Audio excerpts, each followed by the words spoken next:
Titan moon. Titan is the largest moon of Saturn. It is the only natural satellite known to have a dense atmosphere, and the only object other than Earth for which clear evidence of stable bodies of surface liquid has been found. Titan is the sixth ellipsoidal moon from Saturn. Frequently described as a planet-like moon, Titan has a diameter 50% larger than Earth's natural satellite, the Moon, and is 80% more massive. It is the second largest moon in the Solar System, after Jupiter's moon Ganymede, and is larger by volume than the smallest planet, Mercury, although only 40% as massive. Discovered in 1655 by the Dutch astronomer Christian Huygens, Titan was the first known moon of Saturn, and the fifth known satellite of another planet. Titan is primarily composed of water ice and rocky material. Much as with Venus prior to the space age, the dense, opaque atmosphere prevented understanding of Titan's surface until new information accumulated with the arrival of the Cassini-Huygens mission in 2004, including the discovery of liquid hydrocarbon lakes in Titan's polar regions. The geologically young surface is generally smooth, with few known impact craters, although mountains and several possible cryovolcanoes have been found. The atmosphere of Titan is largely composed of nitrogen. Minor components lead to the formation of methane and ethane clouds and nitrogen-rich organic smog. The climate, including wind and rain, creates surface features similar to those of Earth, such as dunes, rivers, lakes, seas, probably of liquid methane and ethane, and deltas, and is dominated by seasonal weather patterns as on Earth. With its liquids, both surface and subsurface, and robust nitrogen atmosphere, Titan's methane cycle is viewed as an analogy to Earth's water cycle, although at a much lower temperature. Discovery and naming. Titan was discovered on March 25, 1655, by the Dutch astronomer Christian Huygens. Huygens was inspired by Galileo's discovery of Jupiter's four largest moons in 1610 and his improvements in telescope technology. Christian, with the help of his brother Constantijn Huygens, Jr., began building telescopes around 1650. Christian Huygens discovered this first observed moon orbiting Saturn with the first telescope they built. He named it simply Saturni Luna, or Luna Saturni, Latin for Saturn's moon, publishing in the 1655 Tracta Saturni Luna Observatio Nova, a new observation of Saturn's moon. After Giovanni Domenico Cassini published his discoveries of four more moons of Saturn between 1673 and 1686, astronomers fell into the habit of referring to these and Titan as Saturn I through V, with Titan then in fourth position. Other early epithets for Titan include Saturn's ordinary satellite. Titan is officially numbered Saturn VI because after the 1789 discoveries the numbering scheme was frozen to avoid causing any more confusion, Titan having borne the numbers 2 and 4 as well as 6. Numerous small moons have been discovered closer to Saturn since then.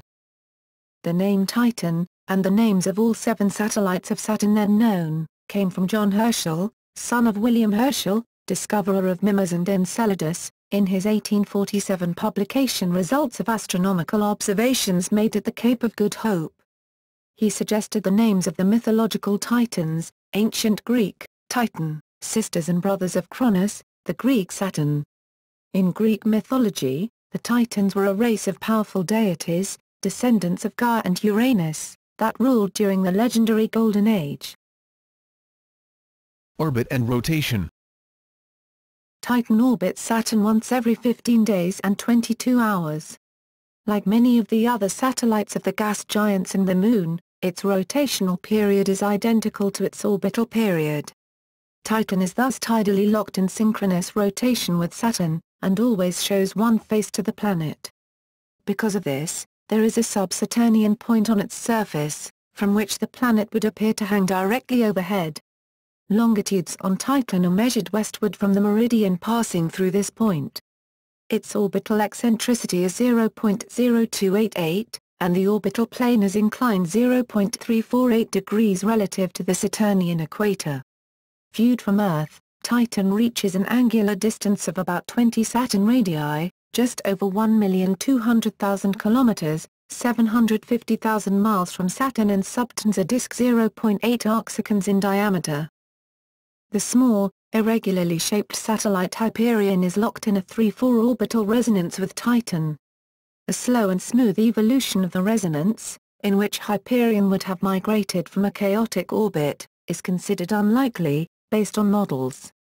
Hyperion probably formed in a stable orbital island, whereas the massive Titan absorbed or ejected bodies that made close approaches. Bulk characteristics. Titan is 5,150 kilometers, 3,200 miles, across, compared to 4,879 kilometers, 3,032 miles, for the planet Mercury, 3,474 kilometers, 2,159 miles, for the Moon, and 12,742 kilometers, 7,918 miles, for the Earth. Before the arrival of Voyager 1 in 1980, Titan was thought to be slightly larger than Ganymede, diameter 5,262 kilometers, 3,270 miles, and thus the largest moon in the Solar System.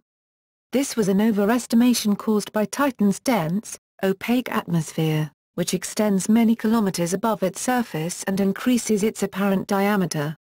Titan's diameter and mass, and thus its density, are similar to those of the Jovian moons Ganymede and Callisto. Based on its bulk density of 1.88 grams per centimeter 3, Titan's bulk composition is half water ice and half rocky material. Though similar in composition to Dione and Enceladus, it is denser due to gravitational compression.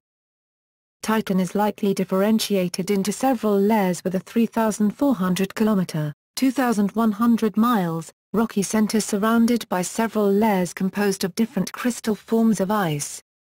Its interior may still be hot and there may be a liquid layer consisting of a magma composed of water and ammonia between the icy crust and deeper ice layers made of high-pressure forms of ice. The presence of ammonia allows water to remain liquid even at temperatures as low as 176 kelvins. 97 DEGC, for eutectic mixture with water. Evidence for such an ocean has recently been uncovered by the Cassini probe in the form of natural extremely low-frequency radio waves in Titan's atmosphere. Titan's surface is thought to be a poor reflector of extremely low-frequency radio waves, so they may instead be reflecting off the liquid ice boundary of a subsurface ocean. Surface features were observed by the Cassini spacecraft to systematically shift by up to 30 kilometers, 19 miles, between October 2005 and May 2007, which suggests that the crust is decoupled from the interior, and provides additional evidence for an interior liquid layer. Further evidence of a liquid layer and decoupled ice shell comes from the way the gravity field varies as Titan orbits Saturn. Comparison of the gravity field with the radar-based topography observations also suggests that the ice shell may be substantially rigid. Formation. The moons of Jupiter and Saturn are thought to have formed through co-accretion, a similar process to that believed to have formed the planets in the Solar System. As the young gas giants formed, they were surrounded by disks of material that gradually coalesced into moons. However, whereas Jupiter possesses 4 large satellites in highly regular, planet-like orbits, Titan overwhelmingly dominates Saturn's system and possesses a high orbital eccentricity not immediately explained by co-accretion alone. A proposed model for the formation of Titan is that Saturn's system began with a group of moons similar to Jupiter's Galilean satellites, but that they were disrupted by a series of giant impacts, which would go on to form Titan. Saturn's mid-sized moons, such as Iapetus and Rhea, were formed from the debris of these collisions. Such a violent beginning would also explain Titan's orbital eccentricity. Atmosphere. Titan is the only known moon with more than a trace of atmosphere. Its atmosphere is the only nitrogen-rich dense atmosphere in the Solar System aside from Earth's. Observations of its atmosphere made in 2004 by Cassini suggest that Titan is a super-rotator, like Venus, with an atmosphere that rotates much faster than its surface. Observations from the Voyager space probes have shown that Titan's atmosphere is denser than Earth's, with a surface pressure about 1.45 times that of Earth's. Titan's atmosphere is about 1.19 times as massive as Earth's overall, or about 7.3 times more massive on a per-surface area basis. It supports opaque haze layers that block most visible light from the Sun and other sources and renders Titan's surface features obscure. Titan's lower gravity means that its atmosphere is far more extended than Earth's. The atmosphere of Titan is opaque at many wavelengths, and a complete reflectance spectrum of the surface is impossible to acquire from orbit. It was not until the arrival of the Cassini-Huygens mission in 2004 that the first direct images of Titan's surface were obtained. Titan's atmospheric composition in the stratosphere is 98.4% nitrogen, with the remaining 1.6% composed mostly of methane, 1.4%, and hydrogen, 0.1 to 0.2%.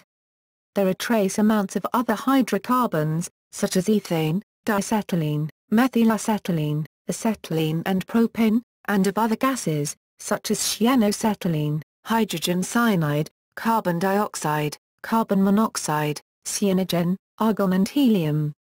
The hydrocarbons are thought to form in Titan's upper atmosphere in reactions resulting from the breakup of methane by the Sun's ultraviolet light, producing a thick orange smog. Titan spends 95% of its time within Saturn's magnetosphere, which may help shield Titan from the solar wind. Energy from the Sun should have converted all traces of methane in Titan's atmosphere into more complex hydrocarbons within 50 million years, a short time compared to the age of the Solar System. This suggests the methane must be somehow replenished by a reservoir on or within Titan itself. The ultimate origin of the methane in Titan's atmosphere may be its interior, released via eruptions from cryovolcanoes. On April 3, 2013, NASA reported that complex organic chemicals could arise on Titan based on studies simulating the atmosphere of Titan. On June 6, 2013, scientists at the IAACSIC reported the detection of polycyclic aromatic hydrocarbons in the upper atmosphere of Titan. On September 30, 2013, propylene was detected in the atmosphere of Titan by NASA's Cassini-Huygens spacecraft, using its Composite Infrared Spectrometer, CIRS. This is the first time propylene has been found on any moon or planet other than Earth, and is the first chemical found by the CIRS.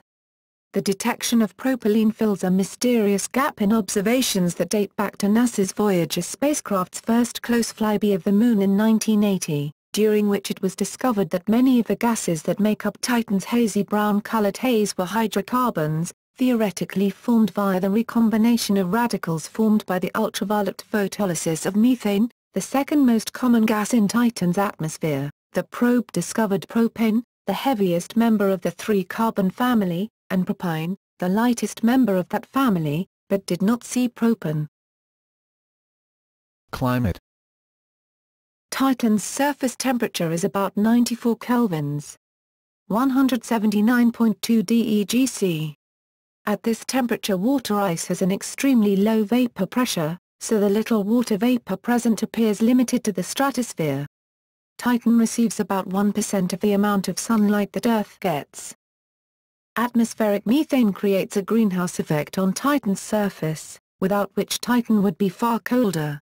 Conversely, haze in Titan's atmosphere contributes to an anti-greenhouse effect by reflecting sunlight back into space, cancelling a portion of the greenhouse effect warming and making its surface significantly colder than its upper atmosphere. Titan's clouds, probably composed of methane, ethane or other simple organics, are scattered and variable, punctuating the overall haze. The findings of the Huygens probe indicate that Titan's atmosphere periodically rains liquid methane and other organic compounds onto its surface. Clouds typically cover 1% of Titan's disk, though outburst events have been observed in which the cloud cover rapidly expands to as much as 8%. One hypothesis asserts that the southern clouds are formed when heightened levels of sunlight during the southern summer generate uplift in the atmosphere, resulting in convection. This explanation is complicated by the fact that cloud formation has been observed not only after the southern summer solstice but also during mid-spring. Increased methane humidity at the South Pole possibly contributes to the rapid increases in cloud size. It was summer in Titan's southern hemisphere until 2010, when Saturn's orbit, which governs Titan's motion, moved Titan's northern hemisphere into the sunlight. When the seasons switch, it is expected that ethane will begin to condense over the South Pole. Surface features. The surface of Titan has been described as complex, fluid-processed, geologically young. Titan has been around since the Solar System's formation, but its surface is much younger, between 100 million and 1 billion years old. Geological processes may have reshaped Titan's surface. Titan's atmosphere is twice as thick as the Earth's, making it difficult for astronomical instruments to image its surface in the visible light spectrum. The Cassini spacecraft is using infrared instruments, radar altimetry and synthetic aperture radar, SAR, imaging to map portions of Titan during its close flybys. The first images revealed a diverse geology, with both rough and smooth areas. There are features that may be volcanic in origin, disgorging water mixed with ammonia onto the surface. However, there is also evidence that Titan's ice shell may be substantially rigid, which would suggest little geologic activity. There are also streaky features, some of them hundreds of kilometers in length, that appear to be caused by wind-blown particles. Examination has also shown the surface to be relatively smooth. The few objects that seem to be impact craters appear to have been filled in, perhaps by raining hydrocarbons or volcanoes. Radar altimetry suggests height variation is low, typically no more than 150 meters. Occasional elevation changes of 500 meters have been discovered, and Titan has mountains that sometimes reach several hundred meters to more than 1 kilometer in height. Titan's surface is marked by broad regions of bright and dark terrain. These include Xonad, a large, reflective equatorial area about the size of Australia. It was first identified in infrared images from the Hubble Space Telescope in 1994, and later viewed by the Cassini spacecraft. The convoluted region is filled with hills and cut by valleys and chasms. It is crisscrossed in places by dark lineaments, sinuous topographical features resembling ridges or crevices. These may represent tectonic activity, which would indicate that Xonad is geologically young. Alternatively, the lineaments may be liquid-formed channels, suggesting old terrain that has been cut through by stream systems. There are dark areas of similar size elsewhere on Titan, observed from the ground and by Cassini. It had been speculated that these are methane or ethane seas, but Cassini observations seem to indicate otherwise. See below. Liquids. The possibility of hydrocarbon seas on Titan was first suggested based on Voyager 1 and 2 data that showed Titan to have a thick atmosphere of approximately the correct temperature and composition to support them, but direct evidence was not obtained until 1995 when data from Hubble and other observations suggested the existence of liquid methane on Titan either in disconnected pockets or on the scale of satellite-wide oceans, similar to water on Earth. The Cassini mission confirmed the former hypothesis, although not immediately. When the probe arrived in the Saturnian system in 2004, it was hoped that hydrocarbon lakes or oceans might be detectable by reflected sunlight from the surface of any liquid bodies, but no specular reflections were initially observed. Near Titan's South Pole, an enigmatic dark feature named Ontario Lacus was identified, and later confirmed to be a lake. A possible shoreline was also identified near the pole via radar imagery. Following a flyby on July 22, 2006, in which the Cassini spacecraft's radar imaged the northern latitudes, that within in winter, a number of large, smooth, and thus dark to radar, patches were seen dotting the surface near the pole. Based on the observations, scientists announced definitive evidence of lakes filled with methane on Saturn's moon Titan in January 2007. The Cassini-Huygens team concluded that the imaged features are almost certainly the long-sought hydrocarbon lakes, the first stable bodies of surface liquid found outside of Earth. Some appear to have channels associated with liquid and lion topographical depressions. The liquid erosion features appear to be a very recent occurrence. Channels in some regions have created surprisingly little erosion, suggesting erosion on Titan is extremely slow, or some other recent phenomena may have wiped out older riverbeds and landforms.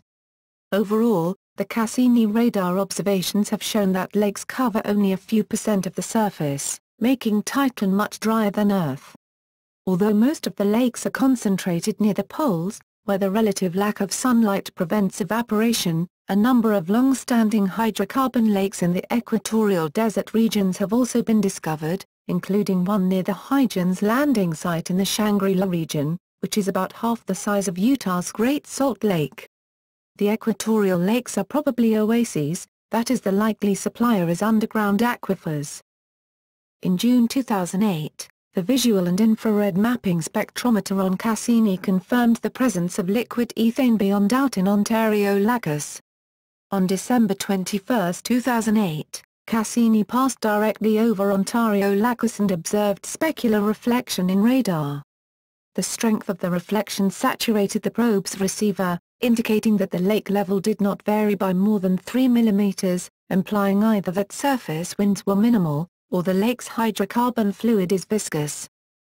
Specular reflections are indicative of a smooth, mirror-like surface, so the observation corroborated the inference of the presence of a large liquid body drawn from radar imaging. The observation was made soon after the North Polar region emerged from 15 years of winter darkness. On July 8, 2009, Cassini's VIMS observed a specular reflection indicative of a smooth, mirror-like surface, off what today is called Jingpo Lacus, a lake in the North Polar region shortly after the area emerged from 15 years of winter darkness. Radar measurements made in July 2009 and January 2010 indicate that Ontario Lacus is extremely shallow, with an average depth of 0.4-3.2 m, and a maximum depth of 2.9-7.4 m. In contrast, the Northern Hemisphere's Ligeia Mare has depths exceeding 8 m, the maximum measurable by the radar instrument. During a flyby on September 26, 2012, Cassini's radar detected in Titan's northern polar region what is likely a river with a length of more than 400 kilometers. It has been compared with the much larger Nile River on Earth. This feature ends in Ligeia Mare. During 6 flybys of Titan from 2006 to 2011, Cassini gathered radiometric tracking and optical navigation data from which investigators could roughly infer Titan's changing shape. The density of Titan is consistent with a body that is about 60% rock and 40% water. The team's analyses suggest the Titan's surface can rise and fall by up to 10 meters during each orbit. The degree of warping suggests that Titan's interior is relatively deformable, and that the most likely model of Titan is one in which an icy shell dozens of kilometers thick floats atop a global ocean. The team's findings, together with the results of previous studies, hint that Titan's ocean may lie no more than 100 kilometers, 62 miles, below its surface. Impact craters. Radar, SAR and imaging data from Cassini have revealed few impact craters on Titan's surface. These impacts appear to be relatively young, compared to Titan's age. The few impact craters discovered include a 440 kilometers, 270 miles, wide two-ring impact basin named MENRVA seen by Cassini's ISS as a bright dark concentric pattern. A smaller, 60 kilometers, 37 miles, wide, flat-floored crater named Sinlap and a 30 kilometers, 19 miles, crater with a central peak and dark floor named Xar have also been observed. Radar and Cassini imaging have also revealed a number of crateriforms, circular features on the surface of Titan that may be impact-related, but lack certain features that would make identification certain. For example, a 90 kilometers, 56 miles, wide ring of bright, rough material known as Gobernito has been observed by Cassini. This feature is thought to be an impact crater filled in by dark, wind-blown sediment. Several other similar features have been observed in the dark Shangri-La and Aru regions. Radar observed several circular features that may be craters in the bright region Xonad during Cassini's April 30, 2006 flyby of Titan. Many of Titan's craters or probable craters display evidence of extensive erosion, and all show some indication of modification. Most large craters have breached or incomplete rims, despite the fact that some craters on Titan have relatively more massive rims than those anywhere else in the Solar System. However, there is little evidence of formation of palimpsests through viscoelastic crustal relaxation, unlike on other large icy moons. Most craters lack central peaks and have smooth floors, possibly due to impact generation or later eruption of cryovolcanic lava. Although infill from various geological processes is one reason for Titan's relative deficiency of craters, atmospheric shielding also plays a role. It is estimated that Titan's atmosphere reduces the number of craters on its surface by a factor of 2. The limited high-resolution radar coverage of Titan obtained through 2007, 22% suggested the existence of a number of non-uniformities in its crater distribution. Xonad has 2 to 9 times more craters than elsewhere. The leading hemisphere has a 30% higher density than the trailing hemisphere. There are lower crater densities in areas of equatorial dunes and in the North Polar region, where hydrocarbon lakes and seas are most common. Pre-Cassini models of impact trajectories and angles suggest that where the impactor strikes the water ice crust, a small amount of ejecta remains as liquid water within the crater.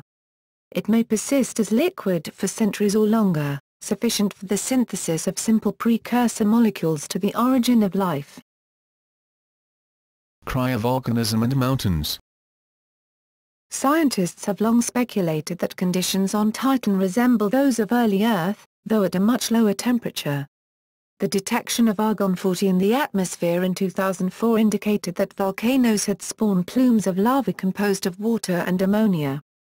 Global maps of the lake distribution on Titan's surface revealed that there is not enough surface methane to account for its continued presence in its atmosphere, and thus that a significant portion must be added through volcanic processes.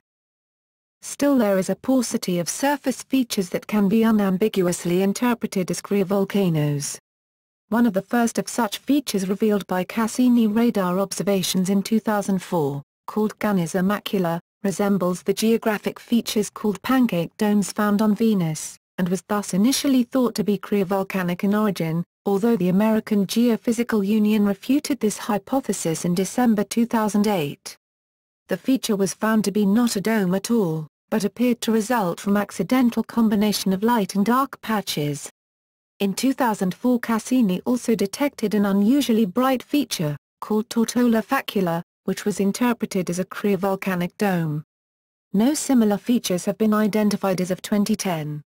In December 2008, astronomers announced the discovery of 2 transient but unusually long-lived bright spots in Titan's atmosphere, which appeared too persistent to be explained by mere weather patterns, suggesting they were the result of extended cryovolcanic episodes.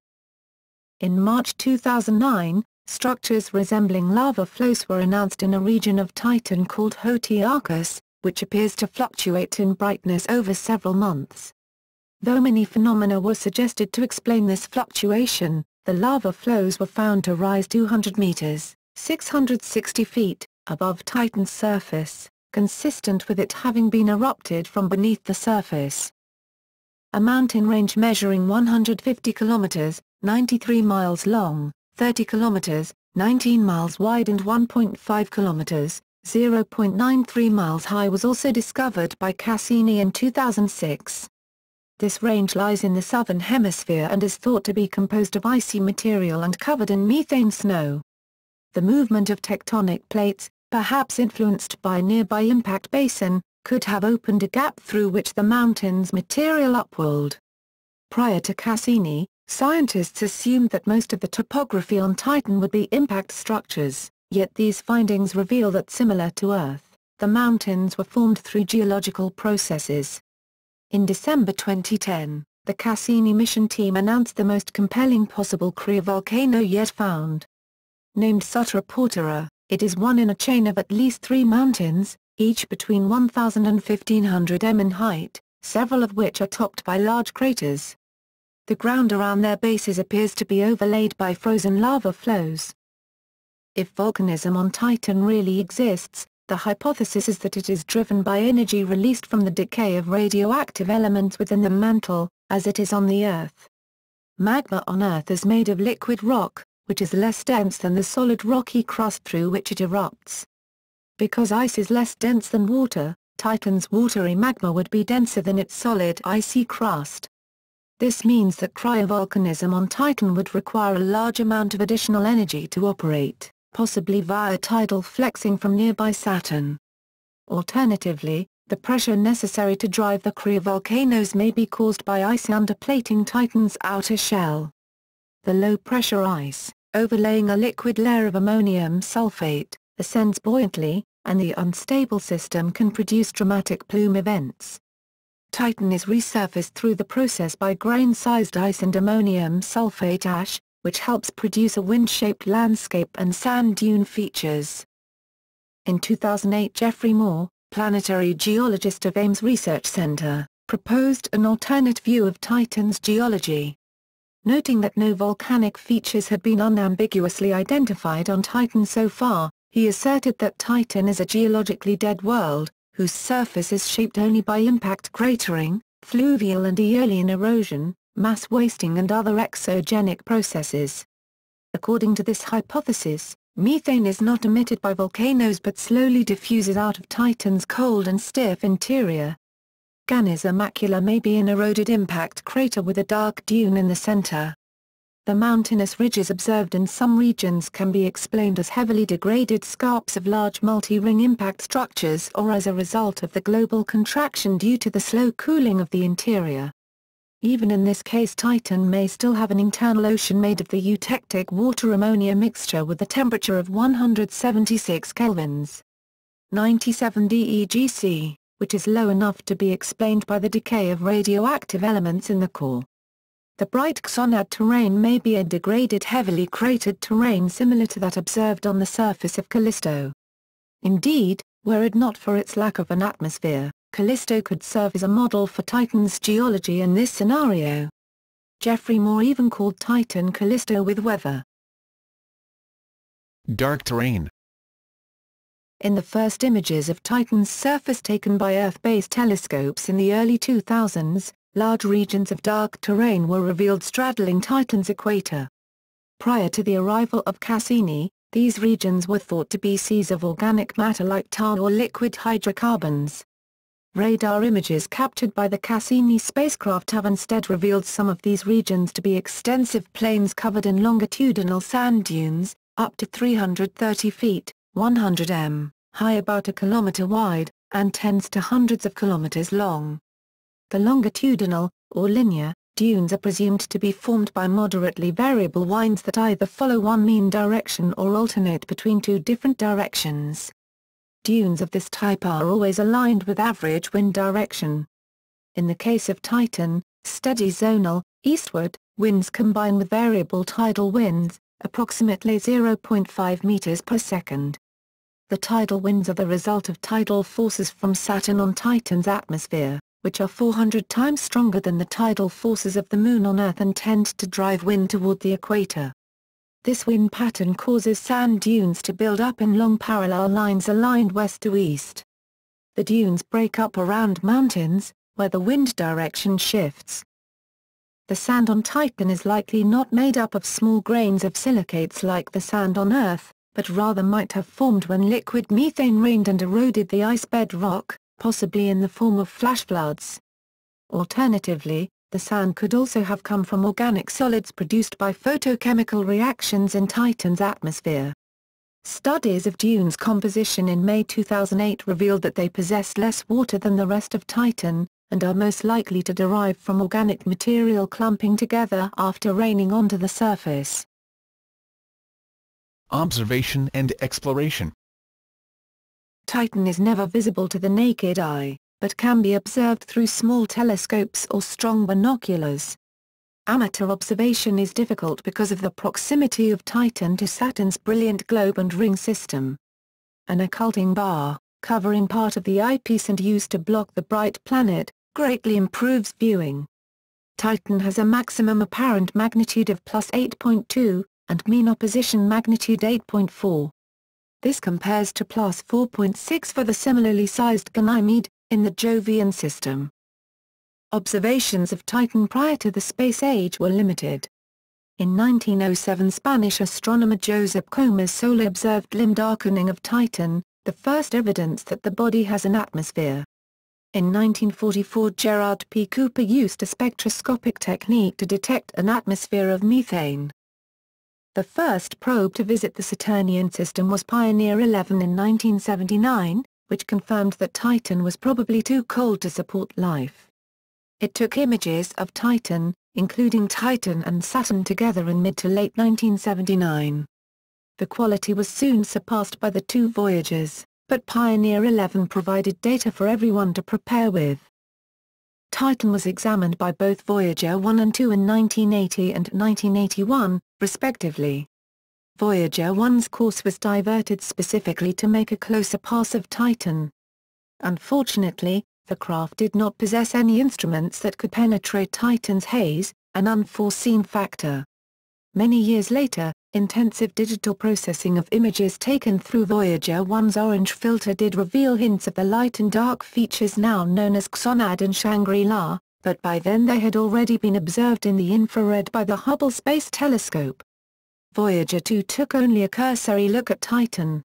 The Voyager 2 team had the option of steering the spacecraft to take a detailed look at Titan or to use another trajectory that would allow it to visit Uranus and Neptune. Given the lack of surface features seen by Voyager 1, the latter plan was implemented. Cassini-Huygens. Even with the data provided by the Voyagers, Titan remained a body of mystery, a planet-like satellite shrouded in an atmosphere that makes detailed observation difficult. The intrigue that had surrounded Titan since the 17th century observations of Christian Huygens and Giovanni Cassini was gratified by a spacecraft named in their honor.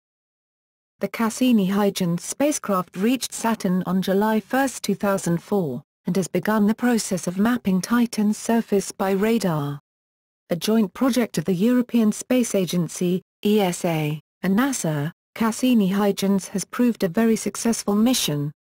The Cassini probe flew by Titan on October 26, 2004, and took the highest resolution images ever of Titan's surface, at only 1,200 kilometers, 750 miles, discerning patches of light and dark that would be invisible to the human eye. Huygens landed on Titan on January 14, 2005, discovering that many of its surface features seem to have been formed by flowing fluids at some point in the past. On July 22, 2006, Cassini made its first targeted, close flyby at 950 kilometers, 590 miles from Titan. The closest flyby was at 880 kilometers, 550 miles on June 21, 2010.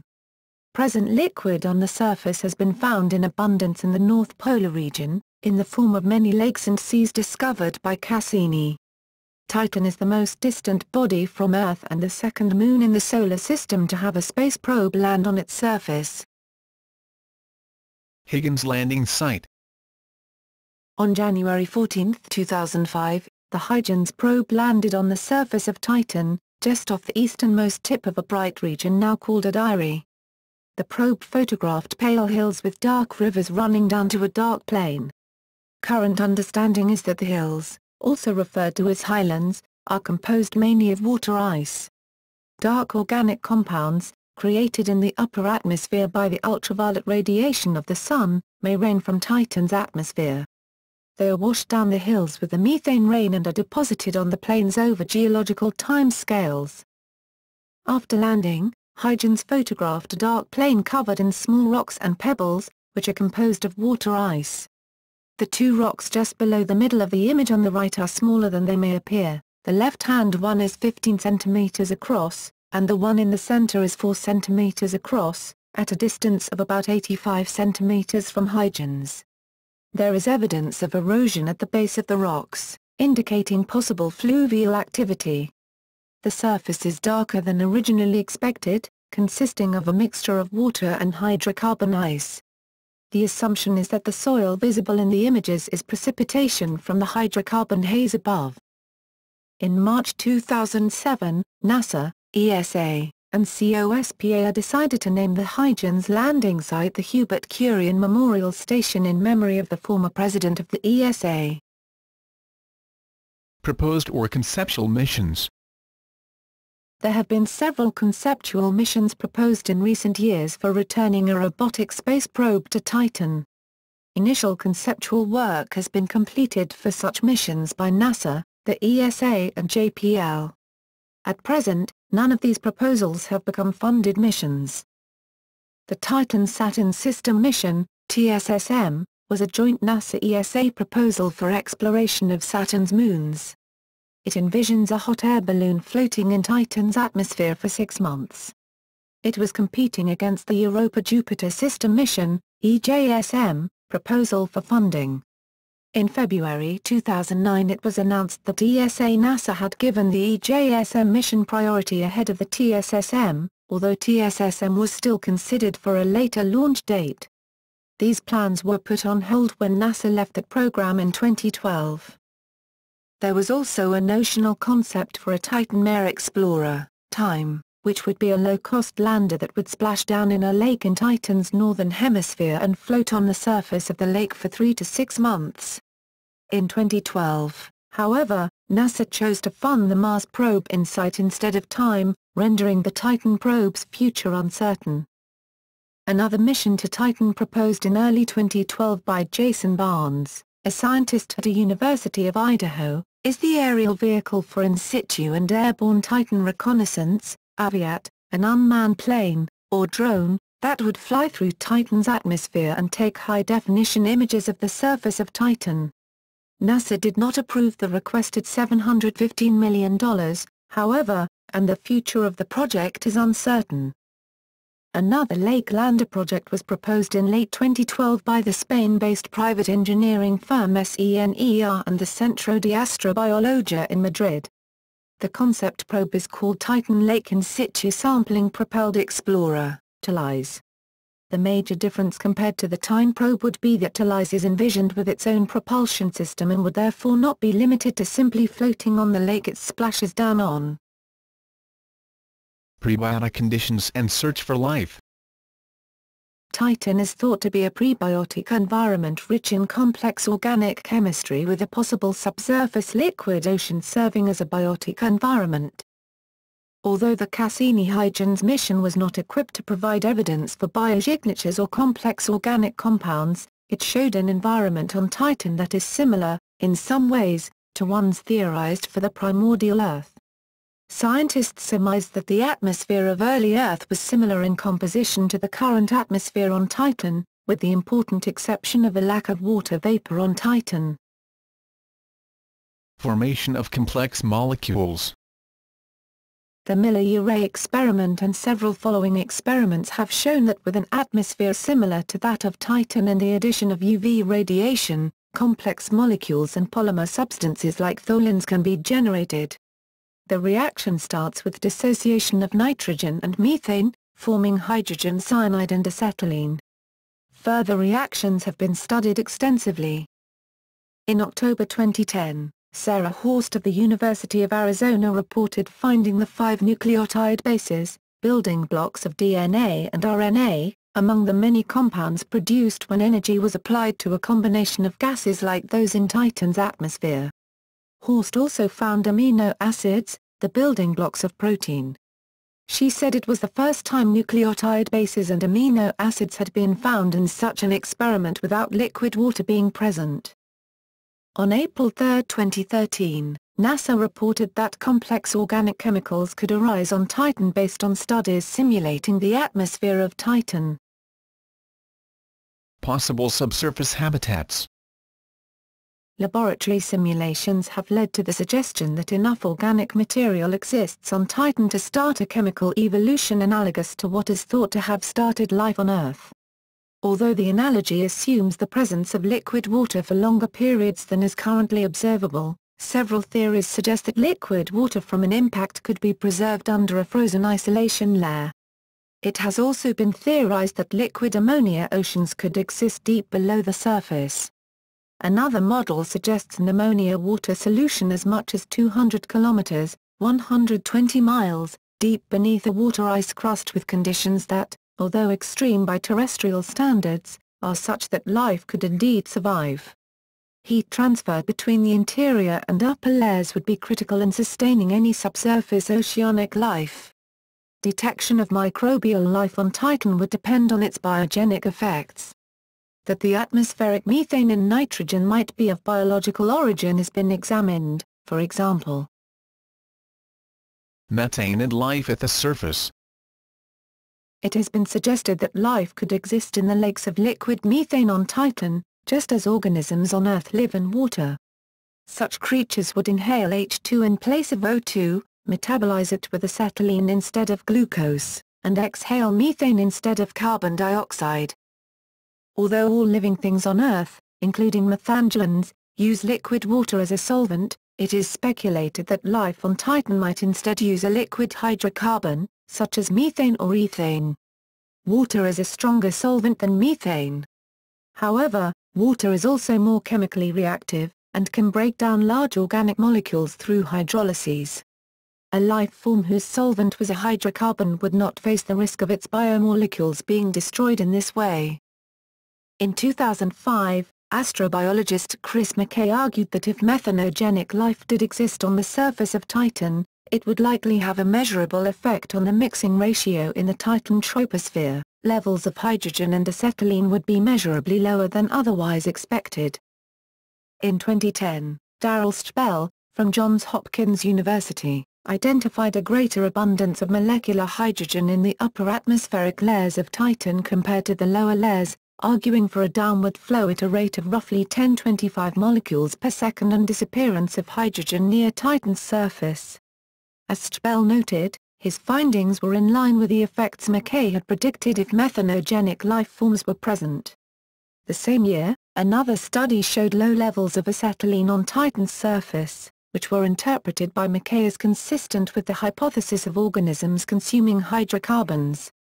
Although restating the biological hypothesis, he cautioned that other explanations for the hydrogen and acetylene findings are more likely, the possibilities of yet unidentified physical or chemical processes, for example, a surface catalyst accepting hydrocarbons or hydrogen, or flaws in the current models of material flow.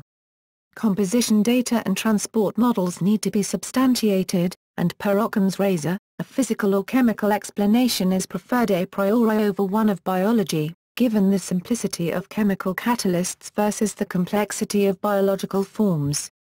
Even so, McKay noted that the discovery of a catalyst effective at 95 K. 180 DEGC, would still be significant. As NASA notes in its news article on the June 2010 findings, to date, methane-based life forms are only hypothetical. Scientists have not yet detected this form of life anywhere. As the NASA statement also says, some scientists believe these chemical signatures bolster the argument for a primitive, exotic form of life or precursor to life on Titan's surface. Obstacles. Despite these biological possibilities, there are formidable obstacles to life on Titan, and any analogy to Earth is inexact. At a vast distance from the Sun, Titan is rigid, and its atmosphere lacks CO2. At Titan's surface, water exists only in solid form.